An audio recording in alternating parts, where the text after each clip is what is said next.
कई बार एक्सपेंसेस और इन्वेस्टमेंट्स के बीच में डिफर करना मुश्किल हो जाता है।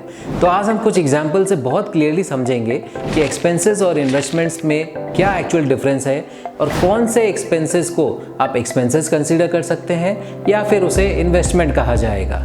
अच्छा ये बताइए, एक फोन खरीदना या फिर एक महंगा फोन खरीदना इन्वेस्टमेंट है या एक्सपेंस है? ब्रांडेड कपड़े खरीदना एक्सपेंसेस है या इन्वेस्टमेंट है? आपकी नॉलेज को बढ़ाने के लिए बुक्स खरीदना एक्सपेंसेस है या इन्वेस्टमेंट है? आइए समझते हैं। अब मान लेते हैं आपने एप्पल का 1 लाख का फोन तो खरीद लिया, पर क्या वो एक्सपेंस है या इन्वेस्टमेंट है? अगर इस फोन का आप सिर्फ पर्सनल यूज करते हैं, जैसे कि फोटो खींचना, अपने फ्रेंड्स के बीच आईफोन यूज करके अपना स्टेटस बढ़ाना, एंटरटेनमेंट के लिए सोशल मीडिया यूज करना, नेटफ्लिक्स यूज करना, तो ये सिर्फ और सिर्फ एक्सपेंस है, क्योंकि इससे फ्यूचर में कोई भी मॉनेटरी रिटर्न नहीं आएगा।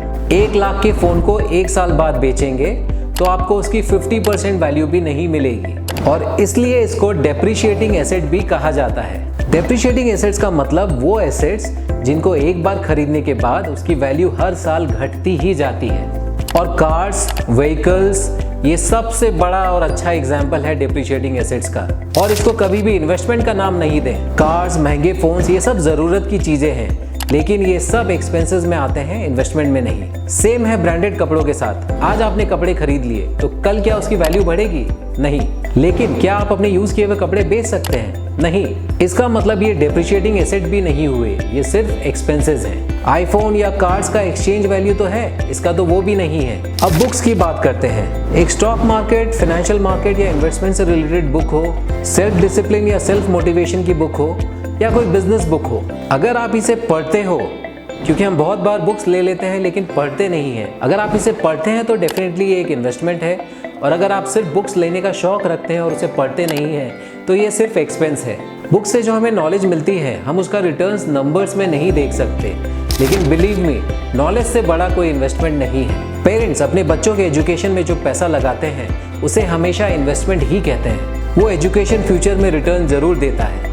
सो इसको समराइज करूँ तो एक्सपेंसेस मतलब ऐसी चीजें खरीदना जो आगे जाके कोई रिटर्न नहीं देगी। इन्वेस्टमेंट मतलब ऐसी चीजें खरीदना जो आगे जाकर जो पैसा खर्च किया उतना तो देगी ही, और उसके ऊपर भी कुछ एक्स्ट्रा देगी। अपनी जगह पर एक्सपेंसेस भी जरूरी है।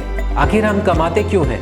खर्च करने के लिए। पर ये जरूर ध्यान रखिए, पैसे सेव करके इन्वेस्टमेंट्स करना उससे ज्यादा जरूरी है। जो पैसे आप कमाते हैं उसका 70% खर्च कीजिए, पर 30% सेव करके उसको सही जगह पे इन्वेस्ट करना बहुत ज़रूरी है। अपना घर लेना, बच्चों की studies, emergency medical expenses, vacations, retirement fund, ये सब कैसे होगा?